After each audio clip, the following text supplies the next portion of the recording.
Hallo, my naam is Janine van die Kerk van Radio Kansel en is Vrydag. Nou Vrydag, vir die wat nie weet nie, is my hardloop afdag, want Saterdag hardloop ons ver.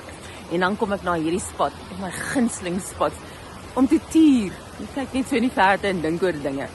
En vandag lees ek toe nou Spreuke 22 vers 1, wat sê, 'n goeie naam is soos baie rykdom.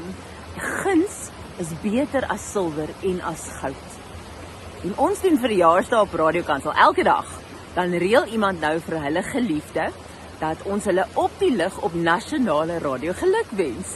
En al die mense om hulle stuur voice notes in oor hulle en seën hulle. Jy weet, maak hulle ekstra spesiaal voel en ons speel vir hulle liedjie en ons gee vir hulle profetiese woord.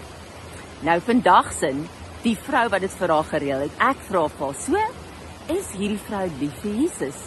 En sy sê, oh, for sure, sy is gaande oor Jesus, haar hele lewe gaan oor Jesus, sy wonder glad nie daaroor nie. Hierdie vrou dien Jesus Christus. En ek dink by myself, dit sal om 'n stunning wees, as iemand agter my rug dieselfde ding sê. Jy weet, as ek nie by is nie, en iemand wonder daaroor, en ook nie net mense daar ver nie, die mense naby jou, die mense wat jy goed ken, veral jou huisgesin. Wynand wat saam met my uitsaai, hy sê altyd, jou mense het 'n front row seats on your sin, né?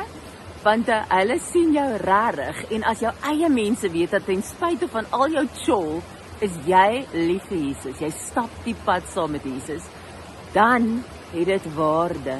En ek dink net by myself, as ek 'n reputasie daarvoor kan hê, dit maak vir jou deure oop, daar staan guns is beter as silwer en as goud.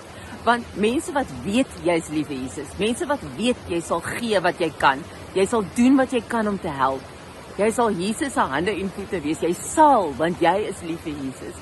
Hulle sal oopmaak, hulle sal jou vertrou, hulle sal jou verseker anders behandel, as iemand van wie hulle dit nie kan sê nie. So, ek bid dat jy 'n goeie reputasie sal hê, ek bid dat jy 'n reputasie sal hê, dat mense agter jou, nie Christene is dalk geïrriteerd met jou, want sy sê van, daai Christene, en Christene weet dat hulle weet, ja, sou jy nou doodgaan, môre om slat, 'n kar jou tref, of hoe ook al dit gebeur, en hulle staan daar by jou begrafnis, sal hulle sê, o, verseker, sy is in die hemel, hulle sal nie eens 2 keer wonder nie, totale vrede, want hulle weet dat hulle weet, jy's okay, jy's reg met Jesus, en ek hoop mense kan dit van jou sê, agter jou rug, dat jy nie eens weet nie, wat die Here als deur jou doen nie, want jy het 'n goeie naam, wat beter is as alle rykdom daar buite.